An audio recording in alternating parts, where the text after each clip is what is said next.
bueno, tú siempre es nosotros.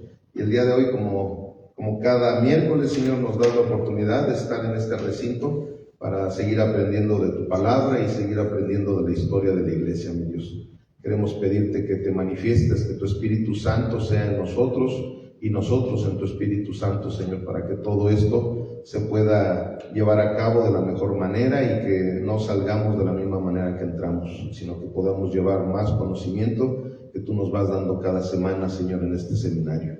Todo esto te lo pedimos en el nombre de tu Hijo, de nuestro Señor, de nuestro Salvador Cristo Jesús. Amén.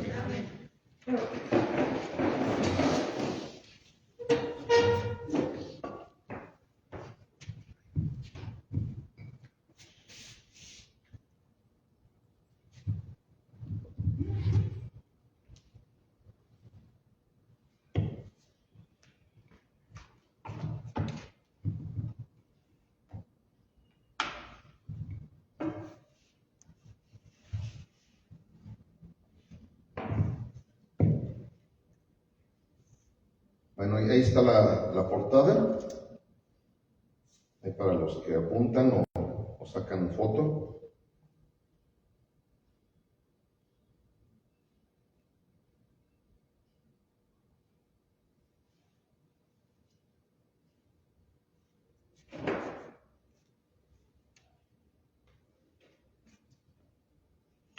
Muy bien, pues hoy vamos a ver el capítulo número 5, que tiene por título La Reforma en Escocia.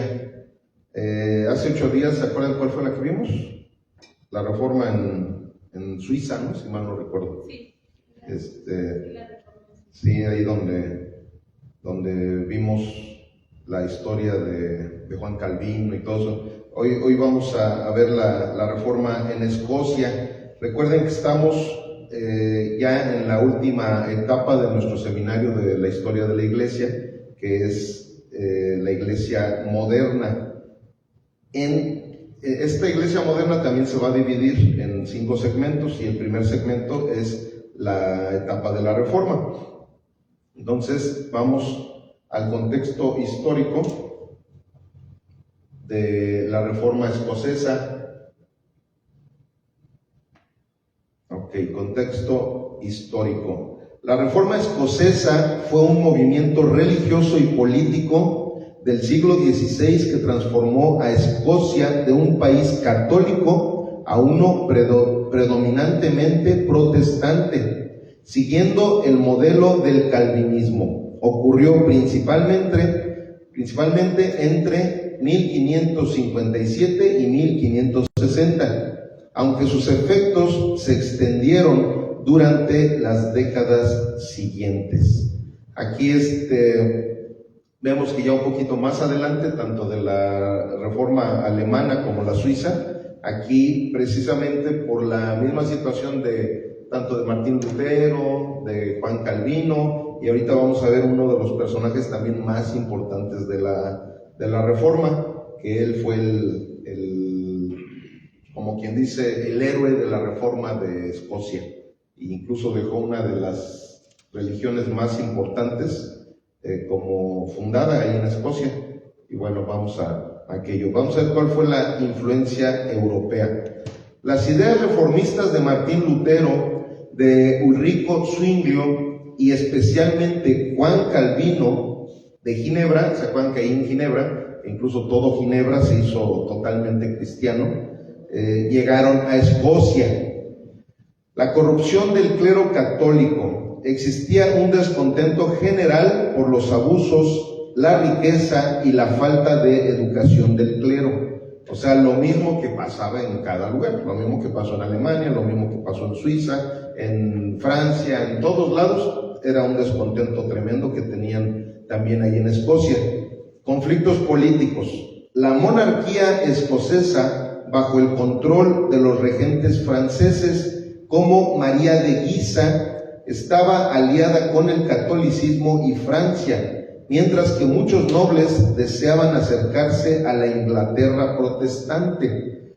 Esta mujer, María de Guisa, era la mamá de la reina de Escocia, o sea, ni siquiera era la reina. De hecho, les decía, no sé si te acuerdas de una serie que vimos que se llamaba, creo que Las Dos Reinas, esa serie o película, no me acuerdo. Esta mujer no era la reina, su hija se llamaba María de Estuardo, así se llama. De hecho, ahorita vamos a ver también lo de su hija, pero estaba muy chiquita.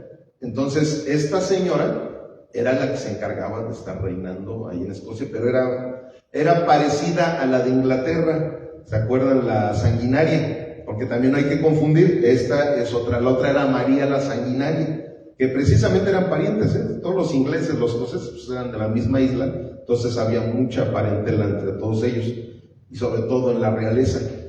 Esta mujer ni siquiera era la reina, pero ella era la que reinaba, porque su hija era la reina, pero estaba chiquilla, era incluso menor de edad, entonces ella era la que reinaba, y era malvadísima, así parecida a la, no me acuerdo, creo que era su prima, la otra María, era así muy parecida, era gente bien, es más, si mal no recuerdo, esta mujer envenenó a su esposo para ella quedarse al frente, por eso muere su esposo y la que queda como reina es su hija, pero ella, pues siendo la esposa del rey y la mamá ya de la nueva reina, pues ella era la mandamás en esos momentos ahí en Escocia. Apoyo de los nobles, los llamados Lords of the Esta era una congregación precisamente donde se les llamaba de esa manera, eran los señores de la congregación, por así decirlo, y estos nobles eran reformistas. Ellos dieron muchísimo apoyo para que en Escocia los protestantes empezaran a tener mucha fuerza, apoyaron activamente el cambio religioso. O sea, acuérdense que toda Europa era parte del Imperio Romano y estaba arraigadísimo el catolicismo, pero era tan grande el avivamiento que estaba pasando en toda Europa que pues habían personajes específicos, como en este caso, estos nobles, o sea, eran un grupo de nobles, así como lo que pasó con Martín Lutero, que un noble lo apoyó, ya ven que un príncipe lo apoyó para que no lo mataran. Entonces, bueno, ahí en Escocia, en cada país de Europa pasaba algo así similar. Dios usaba un grupito de personas influyentes para que apoyaran a todos los reformadores, a todos los que estaban empezando a predicar el evangelio, a dejar a un lado el catolicismo, incluso en algunos lugares pues, a empezar a cerrar iglesias católicas y cosas por el estilo. Siempre Dios proveía en cada uno de esos países algún grupo de influencia para que pudiera darse esta situación. Y ahí este fue el grupo de influencia. Desarrollo del movimiento. En 1557, los Lords of the Congregation, firmaron un pacto comprometiéndose a promover la reforma protestante. En 1559 al 60, bajo el liderazgo del predicador John Knox, ese es el personaje que vamos ahorita a hacer énfasis en él, porque él fue como el Martín Lutero de Alemania. Él fue como el Juan Calvino de Francia y de Suiza. Un antiguo discípulo de Calvino estalló una revuelta contra la regente María de Guisa y el poder francés. Ahí está la mujer esa de la que les estaba yo diciendo, María de Guisa. En 1560, el Parlamento escocés aprobó la Confesión de Fe escocesa, redactada por Knox y otros reformadores, y abolió la autoridad papal y la misa católica. O sea, vean hasta dónde ya empezó a llegar aquí la situación de la reforma. Que claro, aquí estamos viendo una reseña, ¿verdad? Porque pues, hubo muchísimas situaciones. De hecho, ahorita que veamos la biografía de John Knox, vamos a ver unas cuestiones más específicas. Vamos a ver cuál fue las consecuencias. Creación de la Iglesia de Escocia. Esa imagen que ven ahí es una de las primeras iglesias protestantes, o de hecho su denominación era presbiteriana. Fue de las primeras iglesias presbiterianas que hubo en el mundo. Dice, creación de la Iglesia de Escocia, Kirk, organizada según principios presbiterianos, sin obispos, gobernada por asambleas de ministros y ancianos. Ruptura con Roma. Escocia se convirtió en un país oficialmente protestante. Entonces acuérdense que cuando ya en un país ya dejaba el catolicismo, no rompía nada más con una religión, sino con el Imperio Romano. O sea, ya con Roma se echaban pleito, ¿no? O sea, ya se embroncaban ahí con los romanos. Otra de las consecuencias fue la educación y moral. Se promovió la lectura de la Biblia y la educación popular. Si había algo en el Imperio Romano, y a lo mejor han llegado a ver también luego algunos libros de historia o películas o algo, había una inmoralidad tremendísima, empezando desde los magistrados, y Calígula fue uno de los gente de lo peor, hacían orgías, hacían cosas. Toda la situación que se estuvo viviendo en Roma y amparada por esa religión que ya lo estuvimos viendo, ¿verdad? Que habían papas que eran violadores, algunos eran pederastas, algunos eran el que se metió con su hija y hasta le hizo hijos, ¿se acuerdan? Entonces, ¿cómo se le llama eso? Incesto, o sea, practicaban el incesto. Es una serie de... Entonces, el protestantismo no solamente estaba haciendo que los países cambiaran de religión, sino es como a nosotros, a todos nosotros, ¿qué es lo que nos sucedió? Que cuando éramos católicos, la verdad éramos bien inmorales. Y cuando ya llegas a los pies de Cristo, cuando empiezas en el Evangelio, empieza a cambiar tu moralidad completamente. O sea, precisamente en eso te das cuenta cuando alguien es católico o cuando alguien es cristiano, ¿verdad? Dices, este es cristiano porque este ni groserías dice. Este es cristiano porque no anda con varias mujeres. Esta es cristiana, ¿verdad? Porque no anda también de promiscua, tiene a su novio y no anda con uno con otro. Este es cristiano porque no es borracho y cosas por el estilo. Como ese, ¿sí se acuerdan de un chiste que les platiqué en alguna ocasión de un padrecito y un pastor que se subieron a un tren? No se los he platicado a ustedes. Bueno, se los voy a platicar rápido, a fin que no está tan largo y sirve de que es parte de la enseñanza de lo que era el catolicismo y lo que empezó a ser el cristianismo. Se suben un sacerdote católico y un pastor evangélico a un vagón del tren y van juntos y se presentan. Hola, ¿cómo está? Yo soy el pastor fulanita, yo soy el sacerdote católico sultanito y bla, bla, bla. Y ya empezaron a platicar así. Se hicieron como medios amigos, ¿no? Y ahí iban platicando. Y de repente el sacerdote agarra y saca una cajetilla de cigarros. ¿Gusta, pastor? No, yo no fumo. Dice, de lo que se pierde. No, sí, yo no fumo. Y agarra y de repente saca una anforita. ¿Gusta un traguito? Traigo aquí whisky bien sabroso. No, yo no tomo. De lo que se pierde. Y ya, para no hacerles ahora sí que el cuento largo, ya de repente el pastor dice, yo ya me bajo aquí, hasta luego, ahí me saluda a su esposa, No, dice, ¿cómo cree? Nosotros no tenemos esposas. De lo que se pierde. Entonces, bueno, en aquel entonces se empezaba a ver lo que pasó con todos nosotros. O sea, las ciudades que empezaban a cristianizarse, los lugares en donde el catolicismo empezaba a destruirse y se empezaban a levantar iglesias protestantes. En estos casos pues eran las presbiterianas las que se empezaba a cambiar la moral del país. O sea, por eso como dice aquí, la educación y moral se promovió en la lectura de la Biblia y la educación popular. O sea, ahí ya ahora sí, la gente empezando por la Biblia, ya la gente podía leer la Biblia, cuando que antes nadie más que los altos poderes del clero eran los únicos que podían leer la Biblia. Entonces ahorita ya todo el mundo empezaba a leer la Biblia. Es más, en las escuelas, las escuelas incluso eran cristianas. O sea, incluso en México también, fíjense, no sé si sepan, pero en la época del porfiriato y todo eso, la mayoría de las escuelas que se empezaban a levantar eran cristianas.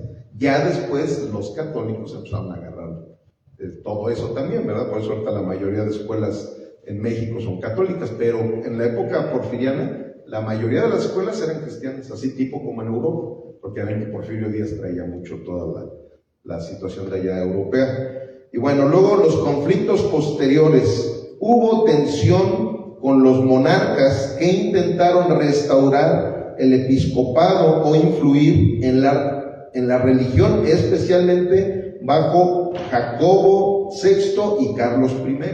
O sea, lógico que pues, no se estaban quedando de brazos cruzados.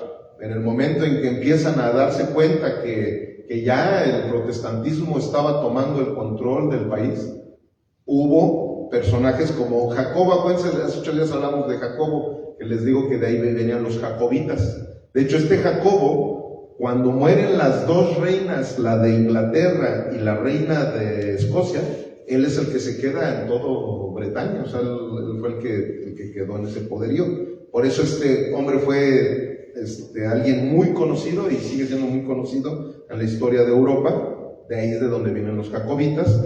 Y este personaje en estos momentos estaba luchando para que regresara al catolicismo, pero ya después no, ya después hasta él mismo se hace también protestante.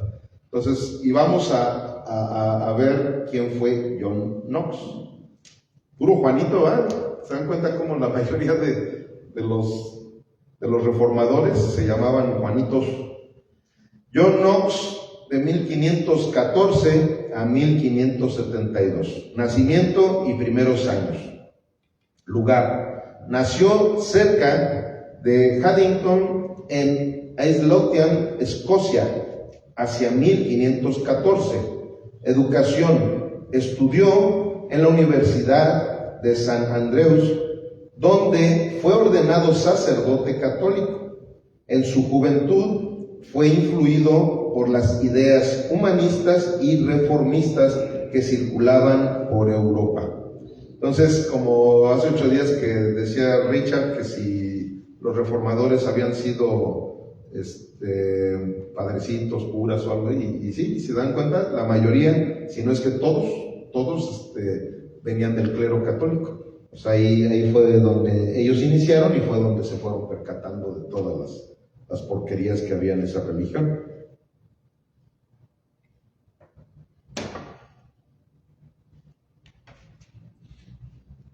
Ok, vamos a ver su conversión. Conversión al protestantismo. Hacia 1540, Knox adoptó las ideas de la Reforma protestante, especialmente las enseñanzas de Martín Lutero y Juan Calvino. Se unió al grupo de reformadores escoceses liderados por George Wishart, que es el que está allí. Usted fue un reformador también, nada más que se lo echaron bien rápido. Miren, aquí dice: cuando Wishart fue ejecutado por herejía en el año 1546, Knox tomó su lugar como líder espiritual. Es más, este hombre fue ejecutado por un sacerdote católico, que ahorita vamos a ver de ese sacerdote católico. Fue ejecutado, pero porque María Guisa, ella se encargó de mandar a que lo ejecutaran. O sea, ya ven que ahí lo poderoso pues, era el clero, y ellos tenían sus técnicas ahí de la Inquisición y todo eso, y los reyes, junto con ellos, se confabulaban, todo eso, querían matar a alguien, y así fue como mataron a este personaje. Y era un personaje también reformista. Precisamente aquí estamos viendo que él fue prácticamente el que le dio el cobijo a John Knox para que él empezara a surgir como un reformador líder dentro de ahí de Escocia. Entonces este fue un personaje, fue un mártir de la Reforma también, este hombre que están viendo allí. Persecución y exilio.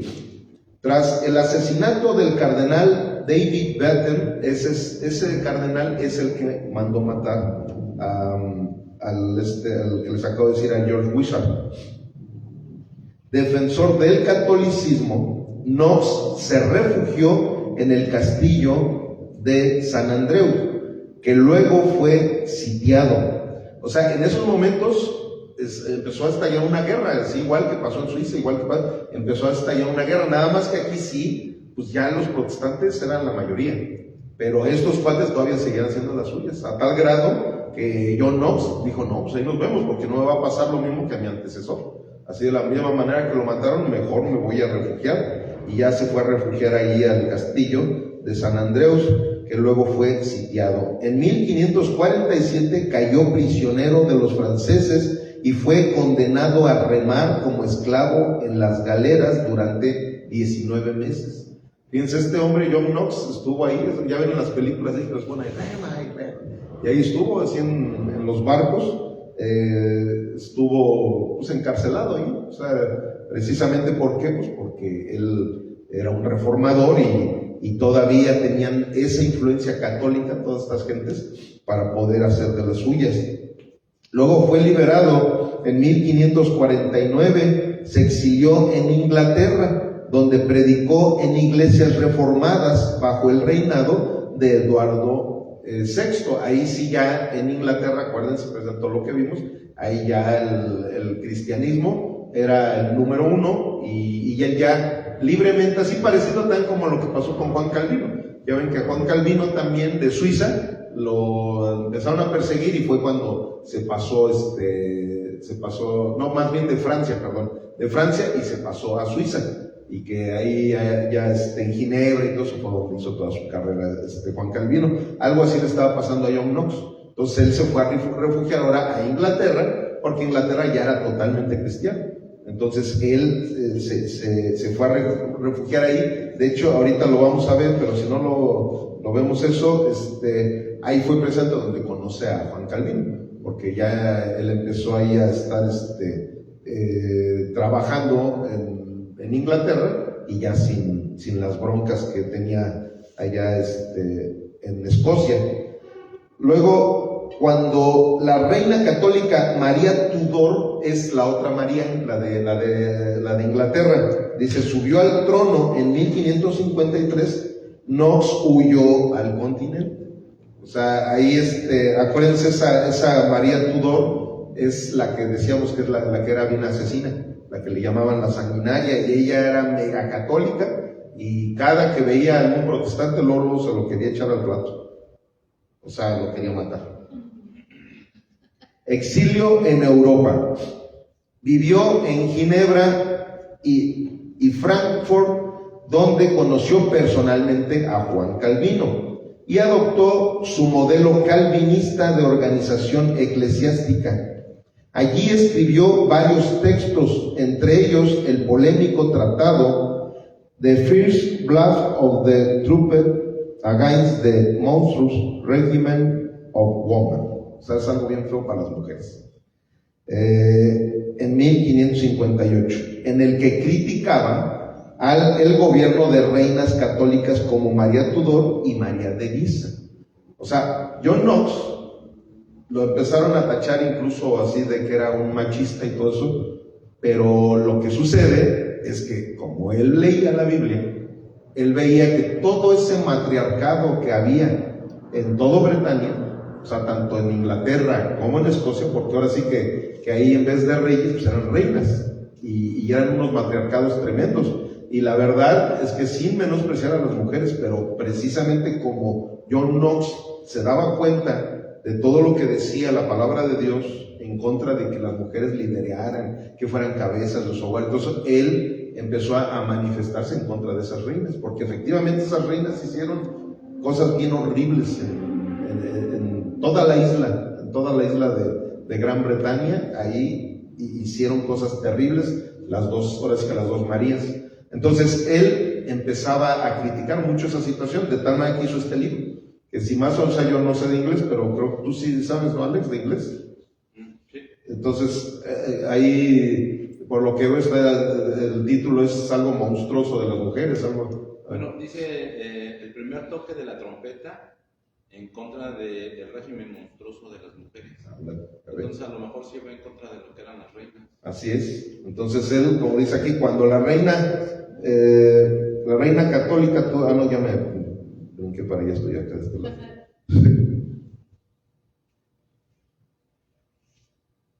Ahí está. Es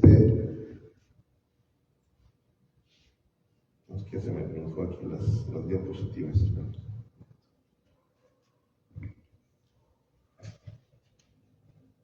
Así dice, en el que criticaba el gobierno de reinas católicas como María Tudor y María de Guisa. Entonces sí, o sea, ahí en ese libro precisamente él estaba manifestando todas esas situaciones, pero él ya estaba empezando a agarrar otra vez mucho poder, y miren, ahorita vamos a ver esta situación.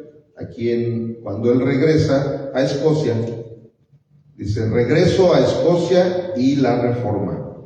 Volvió a Escocia en 1559, cuando el clima político era favorable a la reforma. Se convirtió en el líder espiritual y político del movimiento reformista, enfrentándose abiertamente a la regente María de Guisa. Por eso dice ahí la regente, no dice la reina, porque ella no era la reina. O sea, la reina era su hija, y ahorita vamos a hablar de ella. Su hija era María de Estuardo o Isabel de Estuardo. Ahorita vemos a ver cómo se llama. En 1560, el Parlamento escocés aprobó la Confesión de Fe escocesa, redactada por Knox y otros ministros, y abolió la misa católica y la autoridad del Papa. O sea, ya en su regreso, ¿sabían? Después de que anduvo ahí remando y andaba ahí todo, regresó ya cuando la iglesia protestante ya había tomado ahora sí ya bien control de Escocia, y luego, como dice aquí, así nació la iglesia de Escocia, de Kirk, que es la presbiteriana, de estructura presbiteriana. O sea, el fundador de la iglesia presbiteriana fue John Knox, precisamente. Algunos dicen que Juan Calvino, porque pues, realmente toda la enseñanza presbiteriana pues, viene de Juan Calvino, porque él era un discípulo de Juan Calvino, pero no, en realidad, o sea, oficialmente él fue el que fundó. El fundador de la iglesia presbiteriana fue John Knox. Luego aquí dice conflictos con María de Estuardo. Esta es la que les digo. María de Estuardo, ya que creció, ya ahora sí empezó a reinar, ya su mamá ya no era la que estaba reinando, pero aquí, ya cuando ella empezó a reinar, pues ya el protestantismo y ahora sí estaba todo lo que daba. Entonces, a tal grado que dice aquí, cuando María Estuardo, Mary Queen of Scots, regresó a Escocia en 1561, Knox tuvo varios enfrentamientos con ella por cuestiones religiosas y morales. O sea, se dice que cuando ya John Knox ya tenía ahora sí el poder, pues él ya era el líder, él ya era como decir el Papa ya en Escocia. Entonces tenía un poder tremendo, de tal forma que la reina se le cuadraba, y es que esta mujer, ahora sí era una mujer, ya había crecido y todo eso, era bien loquilla, andaba con uno y con otro, y entonces John Knox la confrontaba bien fuertemente, y ella se quedaba callada porque sabía que en esos momentos la iglesia protestante, así como en la época del catolicismo, de que el Papa se les cuadraba, ¿no? Bueno, pues ahora a John Knox se le cuadraba la reina.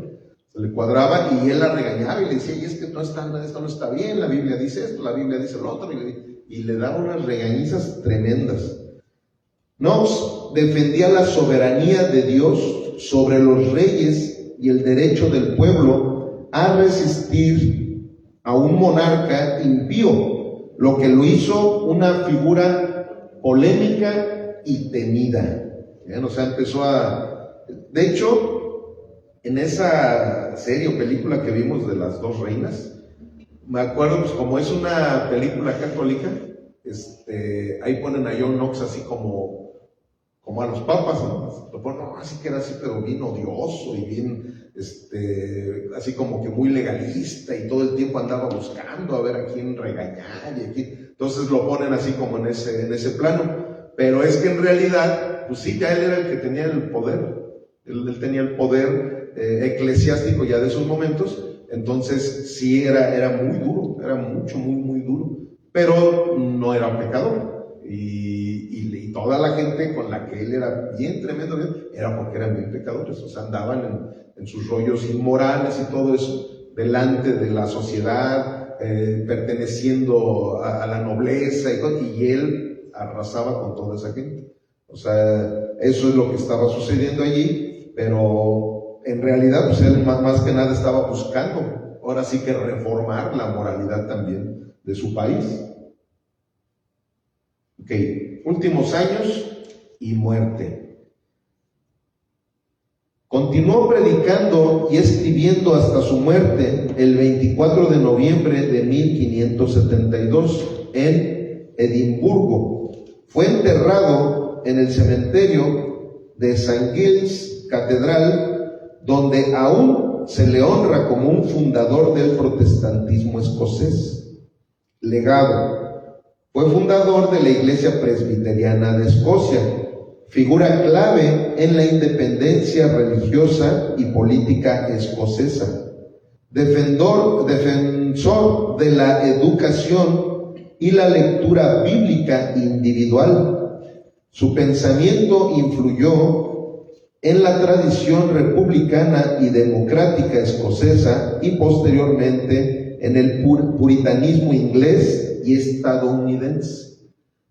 Por eso en Estados Unidos la mayoría de las iglesias que fundaron Estados Unidos, no de ahorita, porque ahorita hay más bautistas que presbiterianas, porque también desde un principio los bautistas también fueron parte de los fundadores de Norteamérica, pero esta doctrina, la presbiteriana, prácticamente fue la base de toda la estructura que se le empezó a dar a Estados Unidos. Entonces, por eso hay muchas, aquí en México la verdad son muy pocas las iglesias presbiterianas a comparación de la cantidad de iglesias presbiterianas que hay allá en Estados Unidos. De hecho, yo a veces cuando han habido algún discípulo que me dice, pastor, pues ya nos tenemos que ir a alguna otra ciudad, ¿dónde me recomienda que me congregue? Y entonces yo les digo, mira, es muy difícil que encuentres una pentecostal reformada. O sea, es raro. O sea, la verdad es que somos poquitos los pentecostales reformados. Digo, entonces, sería más factible que te encuentres ya sea una bautista o una presbiteriana reformada. Esas son de muy, muy buena doctrina. Ahí el único problema que te vas a encontrar es que pues, la alabanza pues, brilla por su ausencia, ¿no? O sea, pero doctrinalmente es donde yo siempre les recomiendo. Digo, vete a una presbiteriana o vete a una bautista, porque ahí tienen buena doctrina, son doctrinas que son bíblicas. Si vas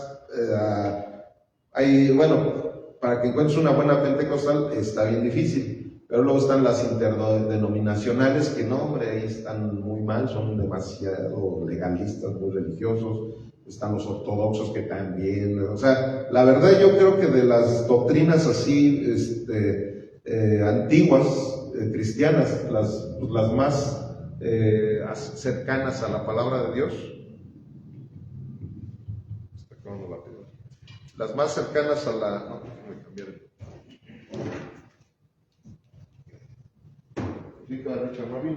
el micrófono. Las más cercanas a la Biblia es la presbiteriana y la bautista en cuestión doctrinal. Su problema es ese, ¿no? De que no la alabanza y los dones del Espíritu Santo y todo eso, pues nomás también brillan por su ausencia, igual que la alabanza. Y bueno, pues vamos a terminar, vamos a ver el resumen de lo que acabamos de ver. Como les digo, hoy fue un capítulo cortito. En resumen, la reforma de la iglesia en Escocia, que fue 1557 a 1560, o sea, fíjense, fueron 3 años nada más los que tuvieron para ese movimiento. Fue un movimiento liderado por John Knox y apoyado por nobles reformistas que puso fin al catolicismo oficial y estableció una iglesia presbiteriana independiente, inspirada en el calvinismo, marcando profundamente la identidad religiosa y política del país. O sea, ese es el resumen de lo que sucedió en Escocia.